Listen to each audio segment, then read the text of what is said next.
Welcome to The Good Pod, where today we're talking Elsbeth, Season 2, Episode 14, Scenes from an Italian Restaurant. I'm one of your hosts, Jason Reed. With me, as always, the only nerd I know that has as much a substantial Criterion collection as Roy does, Marissa Garza. Marissa, you good? I'm good, Jason. And yeah, Roy and I would get along really well. I bet you could like trade Criterion collections or like all the DVDs that I have are in a storage unit, and I'm sure he would like love it. I'm currently sitting in the same room as my DVD collection. Oh. That's just like collecting dust. There's probably about 3 or 4 huge boxes of DVDs down here in my basement with me, in my basement dungeon, aka my podcast recording studio. It's just like I used to work at Blockbuster a long time ago. Oh, Fun fact is where I met my wife. I used to work there, and then you would have sales on these Blockbuster yeah. DVDs. They're previously used, previously whatevered. You'd have like a 3 for 25 sale on the previously used DVDs, and we get a discount working at Blockbuster. So both me and my wife would go crazy buying DVDs. Like, we're going to be so cool. We're going to have this big DVD collection. Just my basement is chock full of DVDs, comics, old gaming consoles, and most of the DVDs that honestly I have not even watched. I recently went through my DVD collection to try and like get stuff together to try and like sell my DVD collection, Oh which like no. many projects I work on did not go anywhere. And I was just like, there's so many of these I have just never even watched. Don't sell them. They're like collector's items. And also, who knows what the heck is happening with streaming? And also, are all of your DVDs in the Blockbuster like thing? Most of Like, them does it say are. Blockbuster on it? Well, it doesn't say Blockbuster. They do have the cover, the original cover art, the rental ones you would buy. They would put the Yeah, cover yeah, yeah. art back in. That was one of the things we had to do at Blockbuster. When you convert them from rental to sell, you had to take the Blockbuster thing out and put the original cover art back in to sell Oh it. my But goodness. they are in those like lock cases where you have to put the lock device in the Yeah, bottom the of the thing. case. Yeah, so they are in those. So yeah, that's interesting. But yeah, I mean, what are you like? I mean, I assume you're a Criterion commentary. You probably put a commentary track on every DVD you watch. Yeah, on DVDs, yeah, for sure. I do miss them. Like I do miss Yes. commentary tracks because it was like it was like a podcast before podcasts, you know? It Yeah. was like the talk of like all the behind the scenes, getting to know all of the things and looking at things in a different way. And so like whenever I listened to those, I would be like, "Oh," or either like, "Oh, I knew it," or "Oh, that's so interesting," or anything like that. So it always brought like another layer to the viewing experience, if you will. Just another thing streaming has stolen from us. Like Yeah. deleted scenes, streaming has stolen from us. Now listen, The they do still sell DVDs and Blu-rays. It's They just do. the ease of convenience has led us astray from physical media. Well, and whatever, like this, I think I'm going back to it because recently Amazon will not let you download the books that you ordered. Oh no. So, like, do I own anything? I have no idea. So, I Yes, for want, you sure. know what I mean? Like, physical The media, I think, is going to have a overlords comeback. Yeah, the overlords can take anything away from you they want, Yes. and just say too bad, so sad. So yeah, I was what was the numbers we used? 2718 minimization that we stole 28. from the Good Yeah. Wife. Yeah, Uh, 20 something or other. definitely a tangent that we just went on there before we even talk about Elsbeth. They're like, I came here for Elsbeth. They're talking about DVD collections. Like, what is going on? It Um, it will come into play. There's a reason. it It's will. connected. Uh, But what we're actually here to talk about is Elsbeth season 2, episode 14. Listen, I have been loving this season of Elsbeth for the fact that they are not sticking to that format they stuck with so much in season 1. They're really changing things around in this season, and I really really enjoy it. Just for the fact that there was not even a present day murder for us to talk about. Like our victim, our real time victim. I mean, we'll talk about Goldie, who was a past victim, but this week's victim was like he got a little boo boo. He got like hit by a car and hurt his shoulder, so he's still able to talk to the victim in the case.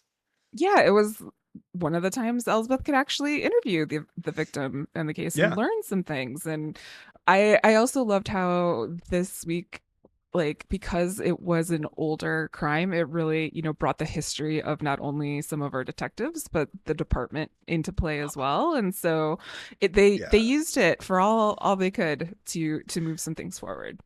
Yeah, I love getting to Buzz's backstory. This is the first time that like we've had any actual contextual information from our detectives. I thought that was a really great like little twist to put into the episode. So Yeah. we've been talking about the episode. Before we get too much into the episode, we want to tell you guys about some free and easy ways you can help this podcast. You don't forget to rate, review, and subscribe wherever you're listening or watching on YouTube. Please give us a thumbs up and also hit the subscribe button on the YouTube channel so that you can know when we have a new video coming out. In the Ellsworth times, we were going to have a video coming out most Saturdays and Mondays, so you'll be notified when that happens. If you're listening to us on a podcast catcher like a Spotify or an Apple, you can leave a rating of 5 stars. On Apple, you can actually leave us a written review. We actually have a new written review to talk about from the Ellsworth side. Well, actually from all sides of our podcast. It was left by JJ4852. Is entitled Wonderful. Oh, thanks, I JJ. watch both. Yep, thanks, JJ. I watch both Elsbeth and The Good Wife and The Good Fight, and enjoy your reviews very much. However, we have some dissension. However, I disagree with your negative opinion on Detective Rivers joining the team. I would love to continue seeing if Elsbeth and Kaya can make a better man/detective out of him. My bet is that they can. Besides, this is probably the only way that Elsbeth can get involved in the Judge Crawford case. Of course, it's going to be a rough, long road. Keep up the good work. JJ, thank you so much. And yeah, I think I would love to see a redemption arc for Detective Rivers. It's just he had a very rough intro. I was just like, Yeah. the intro Like was like real bad. they didn't give us any yes, I agree, JJ. Like this is a if this happens, I will cheer Rivers on if this is the way that goes. But just looking at the episode that we had, like get him away from those two. Like I Yeah, don't well, want them to like have to deal with him in their any everyday life or anything like that. But I do see him like, to JJ's point, as a window into the Judge Crawford case and really kind of getting information around like what happened and how evidence was handled and things like that. yeah, I think it would have been one thing if Detective Rivers was just a bad detective, but he was also just kind of like a misogynist, like asshole. So it's like, Yes. okay, we didn't love him, but yeah, if Kaya and Elsbeth can rehabilitate him, I'm down. I'm down for the ride. It's just going to be probably a bumpy ride for a while. Yeah, JJ, thank you so much. And I mean, all the talk about Detective Rivers last week in JJ's fantastic review, it didn't even show up this episode. Okay, Yeah. like Sorry, we're not even following JJ. up on that. Yeah. Interesting. Yes. So let's get into the case of the week, Marissa. Yeah. So this one, like you mentioned, is a little bit different. We open up watching Elsbeth, Teddy, and Roy. They are on a New York City crimes tour.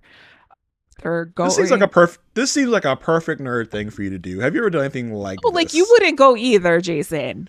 I would. I just would not like. I wouldn't go seek it out. I feel like you would be like seeking it out, playing it out. Yeah, I've would. never done anything like this. I can't. I think it'd be fun to do once, but I feel like something you would do like every weekend if you could.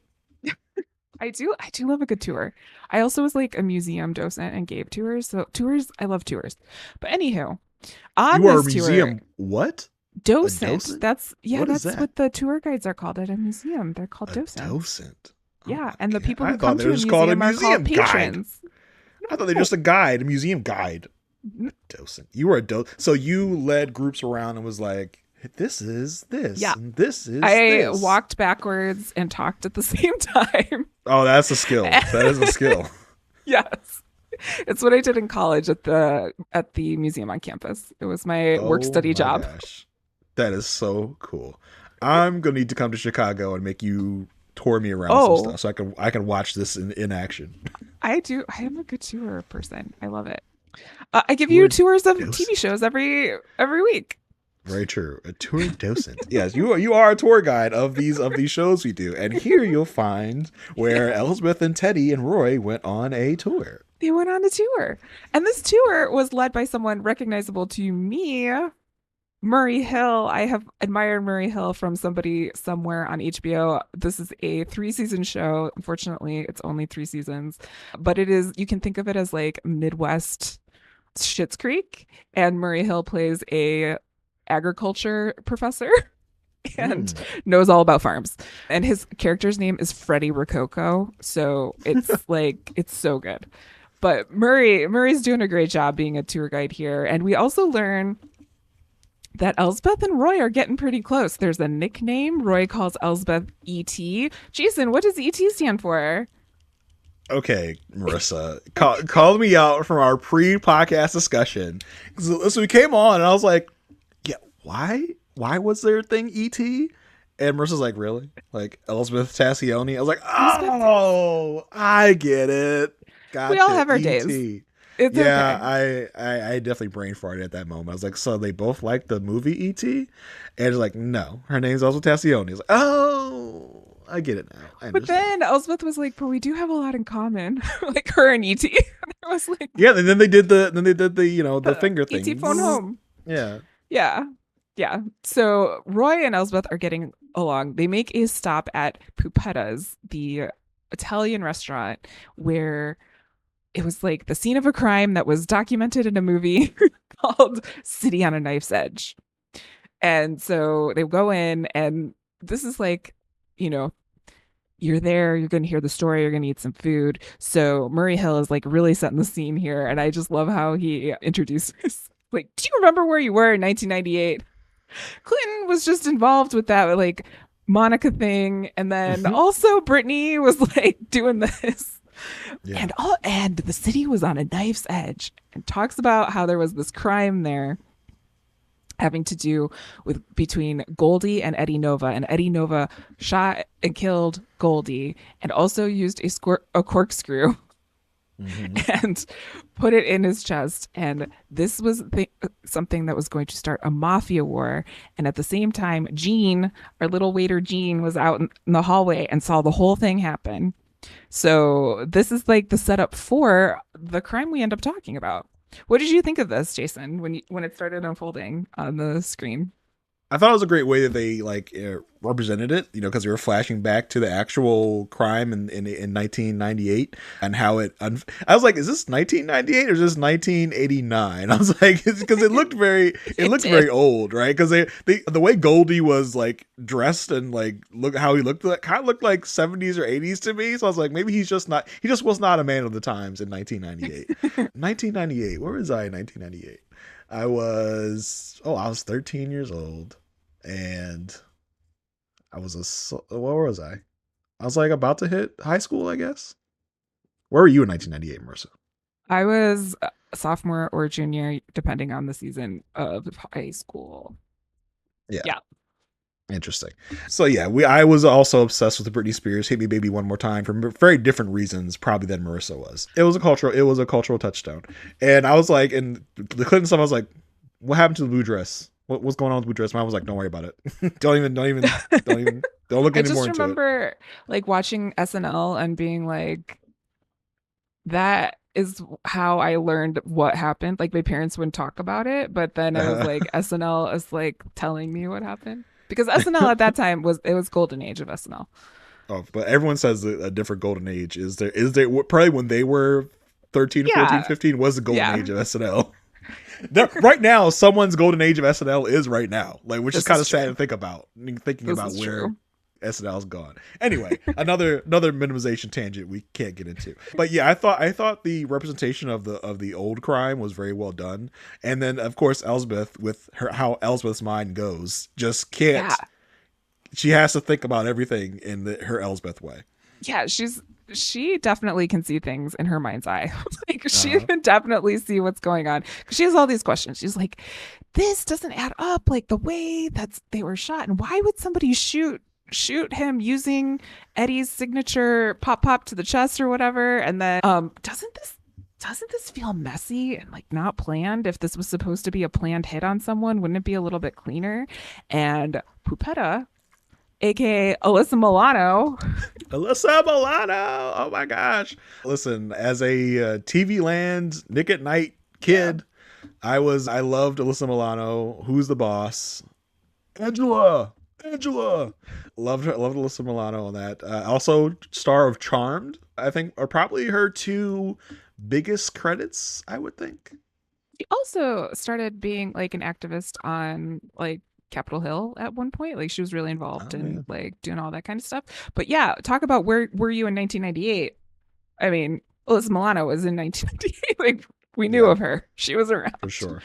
But she's playing Pupetta here, and she walks around and says like, "Well, maybe Eddie wasn't that bright. Like it doesn't have to be that complicated."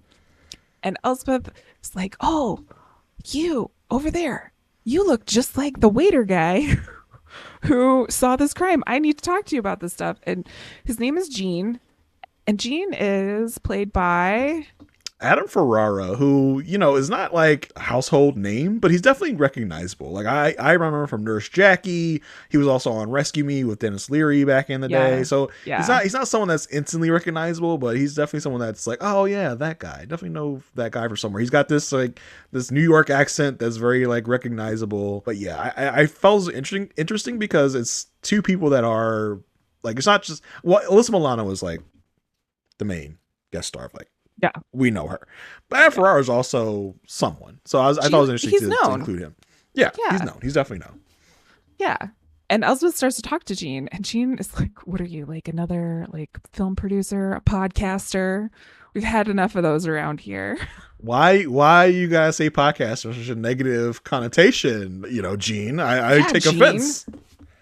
It's not like, we try to like break into sets or anything or like see any, it's not like we do any of that stuff. It's not like we stalk the creators online, Yeah. try to get them to come on our podcast or anything. What are No, you talking about? no. More like the other way around. But anyway, Yeah, they stalk us. They put us in their shows. yeah. Okay, thank you very much. Did you hear about the last episode about how many references it made to Marissa? I mean, This come is what on. I'm saying. This is what I'm Yeah. saying. Get away from us, King. Stop stalking us. You can tell that Jean wants to tell Elsbeth something like in this conversation, but is interrupted when Pupetta, I just put in my notes, walks in with a person. At the time, I had no idea who this man was. Mm-hmm. But definitely connected to Pupetta, and Jean is like, "I told you not to bring him here." And so like I think we are supposed to assume that this is like a boyfriend or some sort of Yeah. like extracurricular activity for. And at this I point told you not to Jean, bring I told you not to bring your paramour into the restaurant. Yeah. That's what everyone's thinking. yeah. And at this point Jean is like, "Here's the information," and he writes some stuff on a menu and hands it to Elsbeth and is like, "We do cater." And she picks up on it right away. She's like, oh yeah, catering. That's what I was here to do. And when she opens up the menu, she finds that there's an address and a time there. And so Elsbeth's gonna go. There's no stopping her. Teddy's a little apprehensive about this whole situation. Teddy was kind of a complainer, like the whole episode. He was kind of in his like whiny bag a little bit.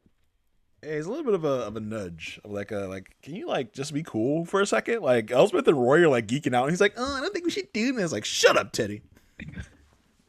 He's like, "I just want to go home and watch something where nobody gets hurt," which I can appreciate and understand. But also, like, you're on a caper. You're there. Have some fun. Have some fun. So they go to the address at the time that it says on the menu, and lo and behold, there has been an accident before Elsbeth could even get there. So something is fishy. Elsbeth spots Kaya at the crime scene and gets waved in. We learn that Kaya is still on patrol. She has yet to be promoted. And she's pretty annoyed about it. She is pretty annoyed about it. Yeah. I was like, I didn't even know that Kaya had like shifts where Elsbeth wasn't like, working. I was kind of surprised. Like Kaya without Elsbeth just working normally? That's weird. Yeah, same. I was like, why would you not know that Kaya's here? Like, don't you also share locations? Like, I feel like they would be like share location people. You know what I mean? Yeah. Like, but they get there and Gene has been involved in a hit and run. He is not dead, like we talked about earlier, but he is definitely injured. And Buzz is on the case. He's our detective of the week. And the whole like he tells us the whole lore about how when Jean got killed, it was this whole big war and Pupetta lost like 14 members of her family and all of this stuff.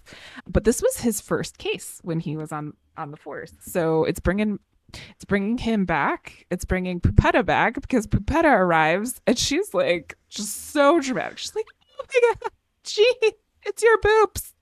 I'm here.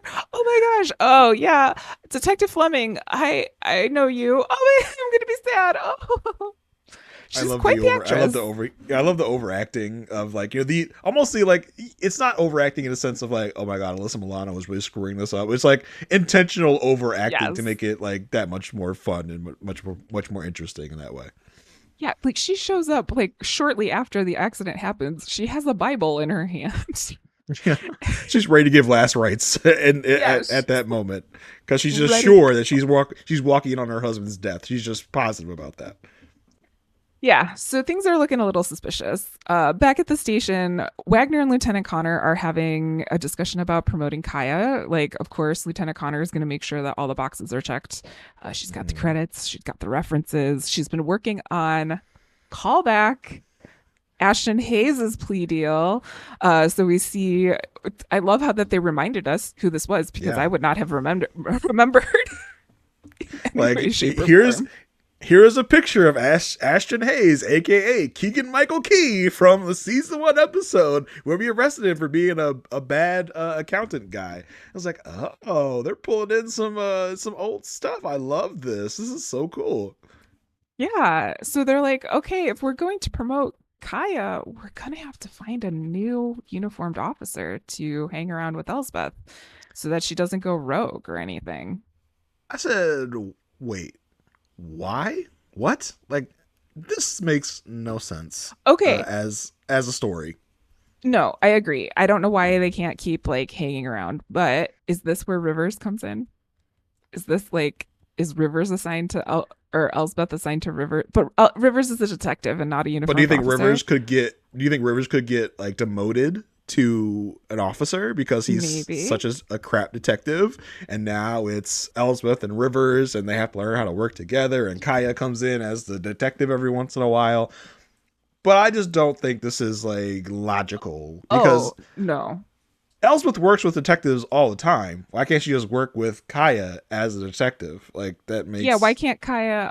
Well, I think also the show is not going to get rid of the character of Kaya. I think like the of whole course thing not. is the relationship between the two of them, like the friendship between the two of them and how Yeah. they get through life. And so I don't think this is going to go anywhere, but okay, we will entertain it for this episode. Yeah, I Like, just wasn't sure why this had to be a thing of like, oh, we gotta find a replacement for Kaya. It's like, no, you don't. Not really. You just have Elsbeth work with Kaya as normal. yeah, It done was like, done. okay. I don't even know why we still need a quote unquote babysitter for Elsbeth. Hasn't she Well, proven herself at this point? and also, what is she? Like, why does she need a babysitter? Is she do consent decree people need a babysitter? Like, is it in the Right. consent decree, or is she a consultant and can just like be brought in on Yeah. cases with people who need her expertise? Like, Yeah, because the original conceit was that Kaya needed to hang out with Elsbeth because she needed to watch what Elsbeth was doing and make sure that Elsbeth wasn't doing anything crazy or weird. But right. it's Elsbeth. We know we can trust Elsbeth at this point. So that the whole thing, the whole point, just made no sense to me. Agreed. Agreed. At this point, Elsbeth and Kaya and Buzz walk into And Wagner's Buzz. office and they say that a traffic camera shows that someone deliberately tried to run Gene over. And Elsbeth is like, before I could talk to him, like, this has to do with the information he was trying to give me. Buzz makes a fun comment about how there were so many details in the Cities on a Knife Edge film, except for I was left out of it, but I'm over it. Sure you are, Buzz. Sure you are. And then we learn a little bit about the case and remembering that this is Buzz's first case when he was on this case being the Gene murder, not the Gene murder. What's his The name? Goldie murder. The Goldie murder. Yeah. Buzz is like, the department, we didn't have a lot to go on, and the department just chucked it up to street justice. So it's really interesting to kind of look at how the department played a role in this and how maybe the department has been corrupt and maybe the department has been tied to the mafia. It maybe like in the past. Well, I thought it was just. I thought Buzz was just saying like we thought it was just mafia stuff, and we just was like, all right, it's mafia. Like, let it go. Like we don't have to dig any deeper. We know that it was Eddie Nova, Yeah. and we know that Eddie Nova is now dead. So I don't think there was. I don't. I didn't think it was like a suggestion of corruption. I thought it was just a suggestion of like laziness. Of Oh. like these mafia guys kill each other because we have the telltale sign of Eddie Nova hit with the 2 gunshots in the chest. So Eddie Nova's now dead. So we'll just let it go. We know what it was. No need to dig any further. We are a busy department, so I just imagine writing in big letters on like the case file, Mafia, and then just putting it in a file folder and be like, done, like over. I could see that. I could also see that there might have been some shenanigans. I'm writing the show there. I'm writing the show. Marissa Garza, written by Marissa Garza.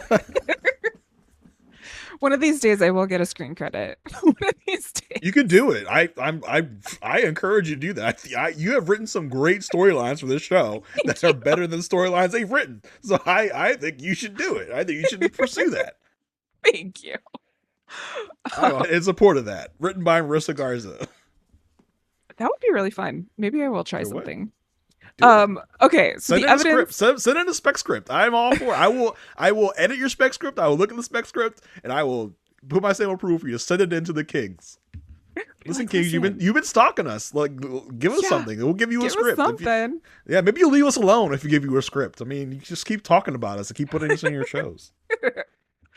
Buzz also talks about the fact that he thinks that Goldie was an informant, and this is why, like, he ended up like he was a mark, and why he got killed in the first place by the Del Ponte, the Del Ponte family.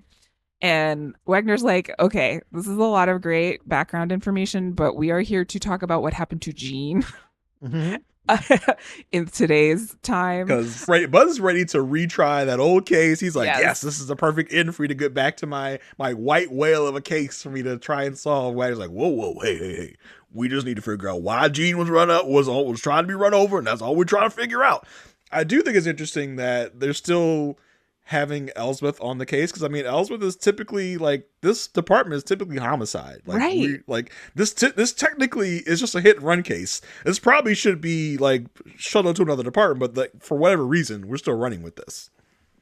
I wonder if it's because it's like connected to a past murder. I don't know, but I was also surprised that Wagner wasn't just like, okay, like, let's move this on to wherever. Because he's always trying to move. Like, he tries to move stuff all. He's like, well, this is a narcotics case. This isn't a murder case. This is narcotics. I mean, this here isn't a murder case either, Wagner. But you're still letting us run with it. But okay, sure, whatever. Wagner was like, like, let's do police work, not stuff you would see in a movie. And Elsbeth comes back in and says, but you would see it on TV. Wink. So Elsbeth goes to visit Pupetta. Pupetta again brings the waterworks. She's like, oh my gosh, is it Jean? Is he dead? Oh my god. Pupetta somehow has like, a rosary. She's ready to go. She's ready to, she's ready to mourn the death of Jean, who is just like, no, he just like hurt his shoulder. Like, damn, he's not dead. Yeah, and so Elsbeth tells Pupetta it looks like somebody was trying to run Jean down, and maybe it has to do with, that person that you brought in when I was here. And she's like, oh, yeah, you mean our son, Jean Jr.? Dun, dun, dun. I mean, the fun fact is, like, Alyssa Milano looks so young. It's like, oh, how is that her son? But that's kind of like a real life thing. Like, she doesn't look her age. So it's like, oh, no, I thought that was your boyfriend, not your son. Yeah. And we learned that Pupetta wants Jean Jr. to work at the restaurant, and Jean did not want this to happen. So this was like why there was a little bit of a fight. And we learned that Jean Jr. went to Wharton business school. So I don't know why he would want to work in the family business if he, went to fancy business school, but there's definitely some parental disagreement happening between the two. Also, he's a grown man. Like, just let him do what he wants to do. But anyway, Jean is awake.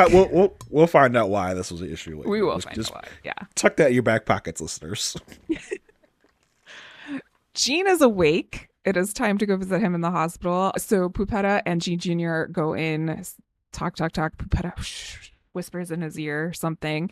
And when Elsbeth goes in to ask Jean, like, the first thing out of her mouth is like, what did you want to tell me? Like, let's just like get this over with. Like, what did you want to tell me? And he's like, tell you what? What happened? I have no memory of that day. The entire time. That was so funny. First of all, Jean is looking out the window at Pupetta, and Pupetta's like staring daggers at him. He's like, I don't know. There's no reason I'm looking worriedly at my wife. I don't know what you're talking about. I don't remember anything from that day. And Ellsworth is just like, I mean, your shoulder got hit, not your head. So how would you have memory loss? It doesn't make any sense. I love her calling him out on that. That was so funny. And also saying, like, would it be better if Pupetta waited downstairs? Like, I see what's going on here. So she picks up and she tells Buzz, she's like, It's, hey, I think there was some threat made here. it's just like, Gene, if you need help, blink twice. Yeah.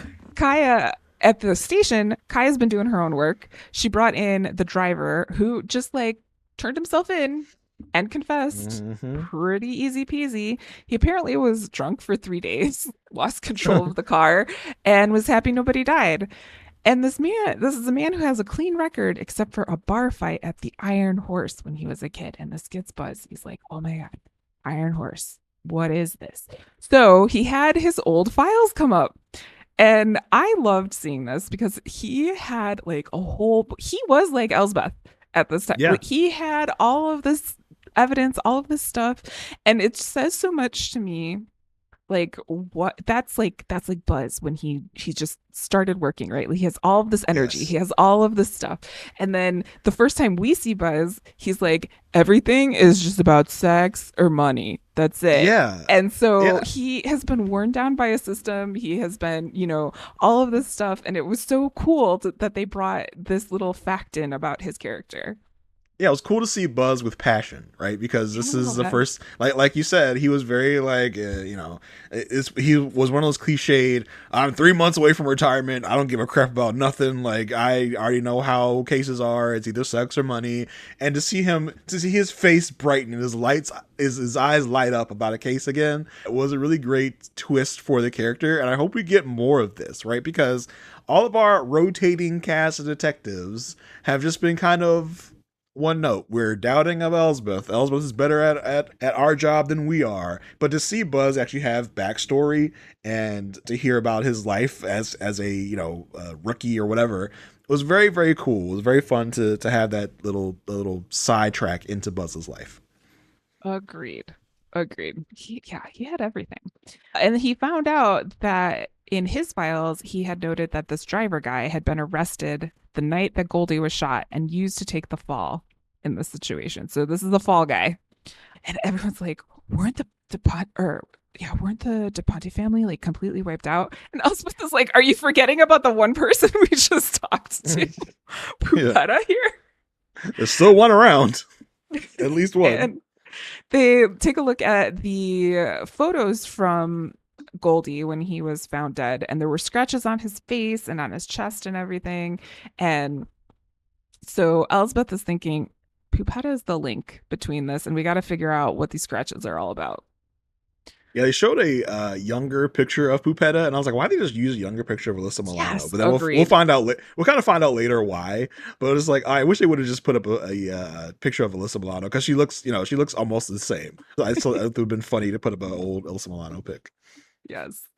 They bring Pupetta in for questioning because of this newfound detail. And this is like classic Elsbeth. Like, she is just telling the criminal exactly what she knows and how she knows that this person is guilty. She says, I know that it was Gene that got you to stop talking to me. I know it was you. Wait, I don't know what I'm trying to say. I know you made Gene. I know you Yes. I know she knows Pupetta made Gene stop talking to Elsbeth. Thank you. I was like, wait a minute, I got lost in my brain there. But yes. And she notices like cut his nails and asks, like, have you always had long nails? And she's like, I had long nails when they were in fashion. And this is what gets Elsbeth to think about the scratches on Goldie's face. And Pupetta gets very upset. Like, at the moment Goldie's name is mentioned, it's just like, that, like, I can't believe we're talking about this. We're bringing up all this stuff. And Elsbeth knows nothing about loyalty, keyword for Mafia, honor, keyword for Mafia. like bringing in all this stuff. And she's like, and I thought a Tassione would know better. And it's like, a Tassione. It's almost like you almost got like the fingers like one chicken like a Tassione, like you see in those like Italian soccer, like, hey, it's a Tassione. What do you know? Yeah. And Elsbeth's just like, well, I guess not all Italians think the same. And she's like, the real ones do. So again, perpetuating this like all Italians are the Mafia type of thing, but which is not true. But for Pupetta, it is. She thinks that Yeah. everybody should stand up for everyone. And she leaves in a huff. She's like, if you want to talk about this anymore, you're going to have to talk to my lawyer. Like, I'm done. I'm over with this. And we learn a little fact about Elsbeth in the closing of the scene. Elsbeth's maiden name is Good Moonstrader. Gudmundsdottir. It's apparently Icelandic. I thought this was so funny, especially because Ellsworth had just said to Pupetta like, "Oh, well, I guess all Italians are alike." Like I'm not, and then when she leaves, like I'm not really Italian. I'm Icelandic by nature, I guess. Hilarious, and it made me think like I would love to meet like Elsbeth's parents Yeah. or someone else related to Elsbeth by blood, just to see where she got the quirkiness from. Yes. And also, I love the little fact where she was like, yeah, we were going to hyphenate our names, but it wouldn't fit on That a was funny. business card. So that was good. Well, the only other source material they really have for this crime being Goldie's murder, is the movie City on a Knife's Edge. So Elsbeth, Teddy, and Roy go ahead and fire up the movie. It's like a 5 hour long movie, or no, that's the director's cut. They fire up the movie. The movie is told by like from the point of view of Pupetta, and everyone kind of like falls asleep. But Elsbeth notices this woman's nails, and she's like, "Oh my god! If it was such an accurate movie, Pupetta had to have long nails." And Roy, who has done all of the research, confirms that Pupetta means little doll, and there was a nail salon that had a special rhinestone that would decorate her nail based on the doll necklace that Pupetta would wear. So everyone knew about Pupetta and her nails. Yeah. Way to read the pop-up videos, Roy. That was like really good research. Yeah, Roy is definitely into all these things. Like and of course we had this a couple times in the in Elsbeth where they go to sit down and watch a movie. Like, all right, this is director's cut. It's almost like 5 hours long. Screen of black. 4 hours and 16 minutes later, everyone's asleep, and then the Pupetta nail stuff comes on. Elsbeth wakes up with both Teddy and Roy like sleeping on her basically. So, I was like, okay, this is fun. This is cool. Oh, Wagner is like, why are we talking about like all of these old cases? And this is where Elsbeth is like, listen, this has, there's a connection here, because I think that Pupetta found out that Goldie was an informant and she got angry, and that led to her death. And Wagner's like, okay, well, do you have any proof about this at all? And Fleming or Buzz says there were scratches that were never tested, and there was no autopsy because the Emmy was very busy. Again, this sounds like a cover up to me. Like, it's just like the Emmy was very busy and couldn't do an autopsy. So they're Listen, playing Marissa, her. it was the summer of mob justice. Okay, things were happening. There were so many dead bodies piled up. They couldn't afford to do an autopsy. Okay. Okay, but also it could also not be that. But their plan here is to exhume the body. Like, I was like, we're going here right away. And Wagner thinks that he can get some judges to sign off to get some test run, but new testimony would be the most compelling. So in her Elsbethian ways, Elsbeth goes to the restaurant and basically hangs outside and tries to spy behind a bush until Gene Jr. notices her, and he comes outside and is like basically like, what are you doing here? And this is when we learn that Gene Jr. doesn't want to work in the family business, because Mm-hmm. once you're in, you can't get out. I wonder what that sounds like. Because the restaurant world is very very vindictive and very very singular. You can't once you're in, you can't get out of the restaurant business. All in air quotes. Yeah, so definitely something going on there. Elsbeth gets home. Roy wants to make a podcast about detectives white whales. Great idea for a podcast, Roy. Like, love it. Go for Well, I it. mean that does sound like a good concept to talk to get into, especially solved cases, right? Yes. Not even just unsolved, but I'm positive there's got to be one out. There's a podcast about everything. There's a podcast about Elsbeth, for goodness sakes. So there's got to be a Yeah, who would podcast do that's that? similar to that already. Yeah, who would be that crazy? Who would do that? But Teddy this whole time is like so annoyed. He's just like, I'm making this vegan dish, and also Roy has an idea for a podcast, and oh my god, my mom and my boyfriend are best friends. I'm so happy. It's like, Teddy, Yeah. Teddy. Oh my goodness. Teddy is just never satisfied. Teddy can never be just happy with how things are. Yeah. He's gotta be this little, punk teenager. He kind of looks like a teenager, to be honest with you. He's He probably kind of like does. he's He probably like almost also 30 or something. like reminds me of the of Ratatouille for some reason. From Ratatouille, Yeah. yeah, it's kind of like the curly, froey hair. Yeah. Yeah, I think Yeah. that makes sense. In the middle of all this, Wagner calls and says, "Hey, none of the judges really want to sign off on anything. I suspect Crawford was involved. You've made a powerful enemy here, Elsbeth. It's making our lives a little bit hard at the moment." It's like, oh wow, they're bringing Crawford like into this story. I thought that was a wonderful way to kind of bring in another plot line into this main plot line. I was like, this is good work, Kings. Yeah. And Elsbeth decides, I know what I'll do. I will basically stalk him and know exactly where he is on the street and confront him on the street about his involvement in this case. And I love the delivery here by Michael Emerson. No, yep. Yeah, yeah. Yeah, by Michael Emerson because he's just very like robotic in a way about it, Well, that's kind of but his specialty, also right? yes, That's yeah. Michael Emerson's thing is to be kind of like emotionless Yeah, he's and so good like at it. unfeeling about it, kind of just like calculated. So he's so good at what he does. Yeah, so good at it. And basically, he's like, "Oh, it's so sad that nobody's helping you out, huh? That's so bad. But if you got a new confession, that could compel a judge to open a case. You know, it's basically impossible, but if you could do it, that could help." Yeah. So Elsbeth's got her next task in front of her.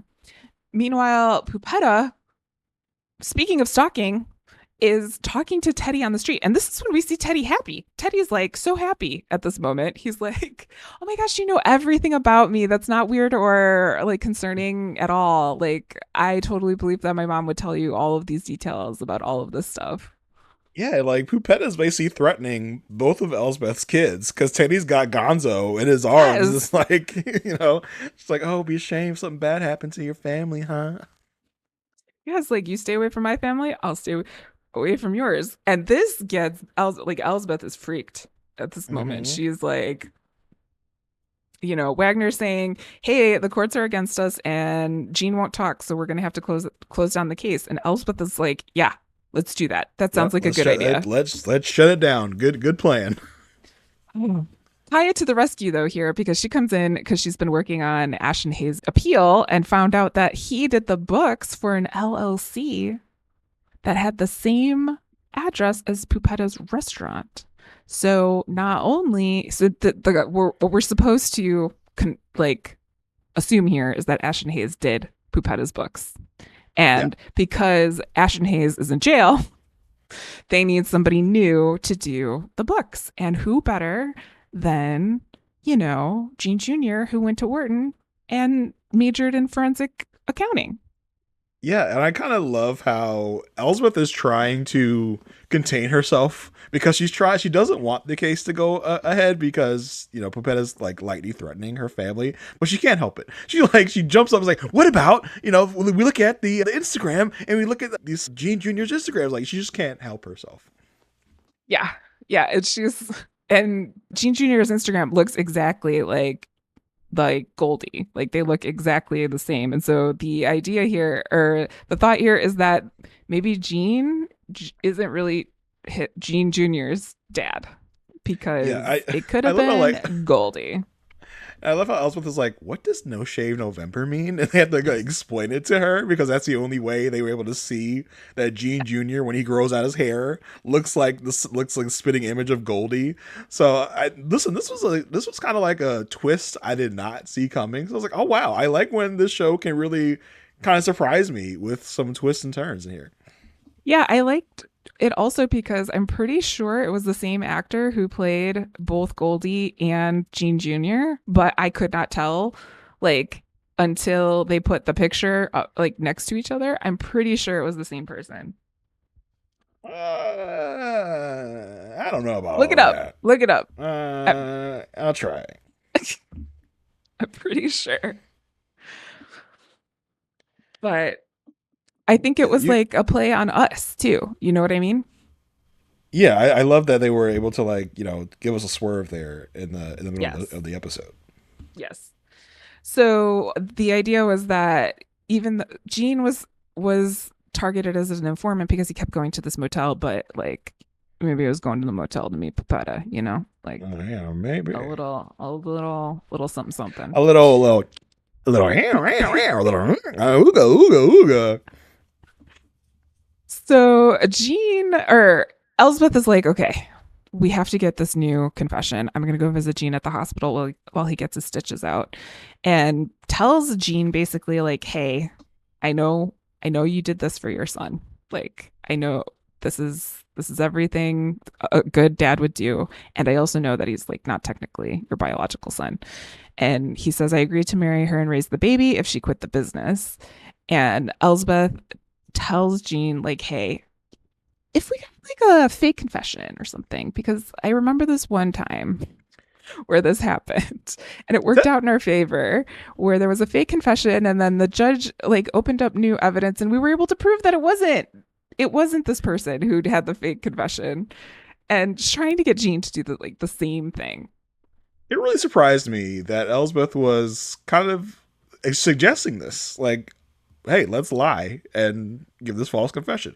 Also, breaking news, Marissa, you are a fantastic observer of things because, yes, Gene Genetti Jr. and Goldie Marasco were played by the same actor, Anthony Pyatt. Wow, listen, when I'm wrong, I say I'm wrong. I did not clock that at all. So, like, That's how good of a job they did, though. I mean, when you said that, I was like, oh, okay, sure, Marissa. And then I'm looking at IMDb and I'm like, oh my god, it was the same exact actor. I'm gobsmacked. It's actually going to make me go back to the episode and peep Ooh. that out because I did not catch that whatsoever. So that's pretty cool. Yeah, thanks. I just was like, I think that's the same dude. He has the same eyes. Yeah, But it's amazing what like a different haircut and glasses for will do. real, It's for like a real. very real Clark Kent situation. Yeah, 100%. Well, yeah. So instead of a like a swirl in the hair, it's a curly fro that'll make you Yes. like look different. But yeah, were you surprised that Ellsworth was like, we'll just lie and say and make you give a false confession? Yes, but also no, because this has to do with her family. Like, if she's able to Mm. close this case and move things forward, like she is doing what she needs. She is doing basically. She and Jean are the same. She's doing what she needs to do to protect her family. He's doing what he needed to do to protect his family. And they're just like That's doing things within the system to do that. that's deep. That's real deep. It's all about the family. The family, the The family. Tassionis. Hey, It's like hey. go to Olive Garden. It's where we're all family. We're all family at the Olive Garden. Um, but while this conversation is going on, Jean says, "Okay, yes, if you can like basically guarantee me that the evidence would lead to the real killer, then I will do this fake confession." And Elspeth's like, "That's Pupetta, right? Like we know that Pupetta killed Goldie. Like this is the thing." And he doesn't Yeah, say like anything because Jean Jr. comes in conveniently mhm. with a coffee cup, takes a drink out of it, and drops it lightly in the trash so it touches nothing else and is able to be Boy, used for DNA evidence later. that was real. That was real lucky, and also real lucky that Ellsworth happens to travel around with evidence bags in her tote. Like, Bags upon bags for this yeah. lady. Again, so now Elsbeth's like, okay, we got to go deep in, got to watch the director's cut. And she's introduced to a scene where Pupetta had directed the director to take the scene out. She did not want the Mhm. scene in there, but it is in the director's cut. And the director's like, I don't understand why she wanted to cut. It was like so accurate to what actually happened, including her broken nail. Oh, Dun dun dun. And this was the morning after the murder took place. So this is like she had a broken nail the morning after the murder. Dun, dun, dun. And yeah, so I forgot this was the scene where everyone went to sleep and it was like cut to 4 hours, 60 minutes later. So yeah, I got but the wrong scene in the wrong place. But yes, same thing. same thing. So now with all of this stuff, she's like, we go to confront Pupetta. And also the tour is there again. And Marie Hill's doing do you remember where you were in 1998?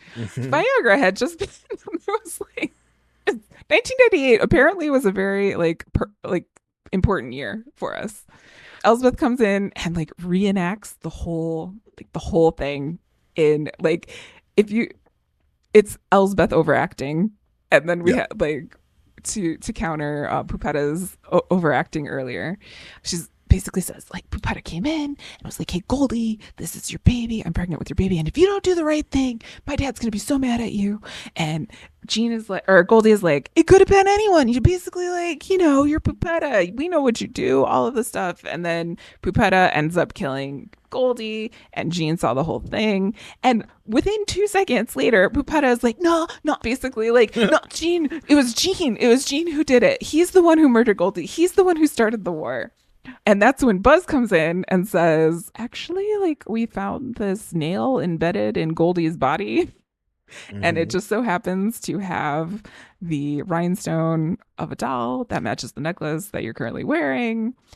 There, So, there's your bada bing, smoking, bada boom. yeah, your smoking gun, aka your smoking nail. That is Yeah. the proof in the pudding that we all need. And then there was a sweet little moment between Gene and Gene Jr. Because this is like Gene Jr., to our knowledge, had no actual knowledge that Gene was not his biological dad. Like they never told Hmm. him. And Yeah, so Gene was like, "Sorry, we never told you." He's like, I figured it out. Like, yeah, I kind of it's always okay. suspected. Yeah, Yeah, it's all right. I enjoyed this little reveal. I thought it was one of the more dynamic ones that we've seen on the show so far, with all of the yes, different like getting the Buzz involved and everything. It was fun. yeah. This was one of the better like ways to get our murder behind bars. Yes. And so now that the case is done, it's time to start the podcast. And Buzz is so excited. He's like, "Oh my gosh, do you want to talk about this or the fact that I married someone that I arrested? Because I just need to tell you that it's totally legal and we could totally talk about that, but that could totally be another podcast." That was so fun. Like it gives. Listen, we can even come back again to Buzz and meet Buzz's wife, and and see. Like, maybe we should be like accused of another crime or something. That's another fun way to get into Buzz's backstory. So I thought it was great. He's a so ready to be part of this podcast, and b that he has so much more story to tell. Well, yeah, it's like his moment of fame he didn't get from being in the movie. He can like tell Uh, his side of the story. He's like, "Oh my yeah. gosh." And it's so like it adds so much more. Like he is the most interesting detective to me right now based on Hmm. everybody else that's I mean, there. listen, it's a low bar to cover. Okay, as It far as is. interesting It is. detectives. But it's still he's the most interesting at the moment. So, Roy's setting up for the podcast needs Teddy to do sound, but before Teddy goes in, he tells Elspeth, "Oh, I think I'm gonna end it." Mm. And Elspeth's like, "What is it? Because like I approve? Like, is it because of anything here?" He's like, "No, I don't want to leave DC, and he doesn't want to leave New York, and blah blah blah." So, I don't know. What do you think of this, Jason? Do you think he's gonna end it? I think he's gonna end it. No, I don't think he's gonna end it. I think this might end in like a romantic moment for Teddy and Roy, and Elsbeth in some way will help Teddy come to terms with the fact that, listen, I know you want to hate me as your mother, and because I approve of your relationship, you feel like it's not a thing you should do. But take me out of it. Like, think about you and Roy and how much you love Roy. I think this might eventually even end in Teddy moving to New York, even though he says he hates it. I think we'll Yeah. find a way to make Teddy love New York and love the idea of living there with Roy. This might be like a season finale thing because Teddy is not a every episode character. So maybe by like in the season finale, Teddy will reveal he's going to move to New York and he'll be around more. He'll be with Roy, and because I do think in some measure Teddy is annoyed that Elsbeth and Roy get along so much because I don't know, maybe Teddy just likes the drama. I don't know. Oh no, I mean it totally makes sense from my perspective because Teddy has said multiple times like, "Mom, you were never around." Like this is a Hmm. side of Elsbeth that Teddy does not know. And Teddy never got a chance to really know. And it's all going to Roy. Like Yeah. and so like I could see him being like, "Why what's so special about Roy? Like why does Roy get Mm. this and I don't get this?" And so the only way that I can get like the only solution I can see is to like basically quote unquote get rid of Roy. Like say, "Peace out, Roy." And then but that's only hurting yourself. So hopefully it does lead to a conversation like you were talking about between Elsbeth where Teddy's like, hey mom, this is the actual problem. Like, this is why Mm. I'm like this. And there can be some more because I think they've been laying like this reconciliation out in the plot. Every time we see Teddy, there's like a little bit of movement in Yeah. that direction. But it's hard to it's hard to not it's hard to change your habit when you've been not liking someone for that long. Also, you know what I mean? So like Teddy might not be open to being accepting of his own mom until they have this conversation that kind of like opens it Yeah. up and forgives her. I could definitely see that. I do feel like this is going to end with Teddy moving to New York. Maybe we'll get Teddy Yeah, more frequently, maybe in a season 3. So yeah, that'll be fun. that would be great. I would enjoy that. And while this is all happening, Kaya comes over to console Elsbeth, and Elsbeth asks for a hug. And then there's this very, speaking of 1998, very 90s show moment where Yeah. Wagner and Connor are like looking on, and Connor's like, well, it'll take some work, but I think we'll find someone who will work well with Elsbeth. And Wagner's like, but it won't be the same. And we just like trail off and pan away Yes. like as like a 90s song starts playing as we go on and remember. It was so funny, but it's cute at the same time. It is. Yeah, like I said, I really don't understand why they're adding this particular wrinkle into the story of like, well, we're gonna have to separate Kaya and Elsbeth. It's like, no, you don't. Like, just Yeah, have Elsbeth be Kaya's like partner. Give Kaya the crazy cases like you give all the other detectives the cases. Like, just instead of a rotating cast of detectives, it can just be Kaya, and Elsbeth will just be with Kaya. I don't understand why we need to make it more complicated. I feel like there's too yeah, much going on to add this stupid little wrinkle. Because we also have last episode where the other chief of the other precinct was like, "Hey, Kaya, you're not getting promoted yeah. fast enough. Coming on over to our place." So it's like, which one of these threads are we going to pick up, or what is going to happen here? I don't know. I'm very, very interested to see. Like, I wonder if they're like, yeah, Kaya, you can be a detective, but we're going to separate you from Elsbeth. And she's like, what? Like, I don't want to be separate from Elsbeth. Well, If you're going to make me be separate from Elsbeth, I'll just go to another precinct or something. I don't know. or even Elsbeth say like, "Oh, you're gonna take me away from Kaya, then I'm not gonna be here." Like, I don't Yeah. know. So who I don't knows? Who know. knows what's to come of this? We have what, 6 more episodes until the season's over, so we've got plenty of room to cover that. Plenty of runway to see what happens. I hope we deal with the Crawford stuff like more Pretty than a soon. couple minutes in each episode. So Yeah. curious about that. Same. So yeah, that was their ode to Billy Joel in Scenes from Italian Restaurant. Oh, interesting. I didn't think of that connection. That was All right, it. so Marissa, that is our Yeah. episode for the week. Can you tell all the good people in Good Podland where they can find all your musings, all of your writings, anything you want the people to check out? All my stuffs and all my things. Yep, all stuff All and my things. stuffs and things can be found at itsmemarissag.com. You can join my mailing list. I mean, I'm not annoying with email. I email out every once in a while. I also have links to all of the other projects that I'm currently on there as well. If you want to follow me anywhere else, it's always changing. So that's why I made this website, because Mm. who knows like what the rest of 2025 will bring, but it's me, marissag.com will always be there. So, Jason, what's up with you? Fantastic. Listen, get a pen and paper because it's a long list. You've got a lot If you want to going find on. me, yeah, I got a lot going on right now. If you want to find me on Blue Sky, you can go to JR33D. Not a big social media nowadays, so knock yourself out if you want. I won't be annoying like other people and post all the time. So if you want to just someone to passively follow, there you go. As far as podcasting goes, all right. So let's start with this podcast. On the other side of this podcast, we also have episodes of The Good Wife that we come out every Monday doing a rewatch of The Good Wife. We are winding down season 2 of The Good Wife, so come over there and check it out if that was your thing. If you came over here to Elsbeth from The Good Wife, come check it out. We tell people all the time, If you like Elsbeth, you're going to love Good Wife. Good Wife is a lot more nuanced, a lot more dramatic, less of a comedy. So if that's something that, tickles your fancy, come on over to the other side of our podcast. Also, you can find me on the Love at First Sight feed on Rob Has a Podcast. There, I talk about the shows Love is Blind, which is currently in season 8, about to wrap season 8 this week. So you can check me, Asia Welch, and Mary Krakowski out as we talk about both the finale episode where all the weddings took place and the reunion all in one shot.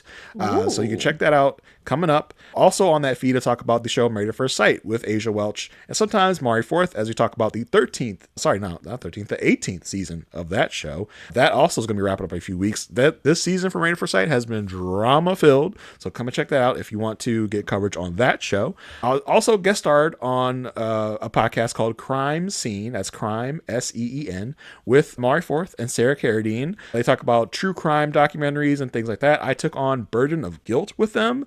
They bring me on for the worst, most heinous crimes you could ever imagine. I think I probably talked about one of the most despicable, heinous people I've ever heard about in this documentary, Burden of Guilt. So we talked about that. I think they bring me on to try and bring a little levity to the proceedings, which I tried to do. I thought it was a great episode of their podcast, Crime Scene. So check that out if you want to check that out.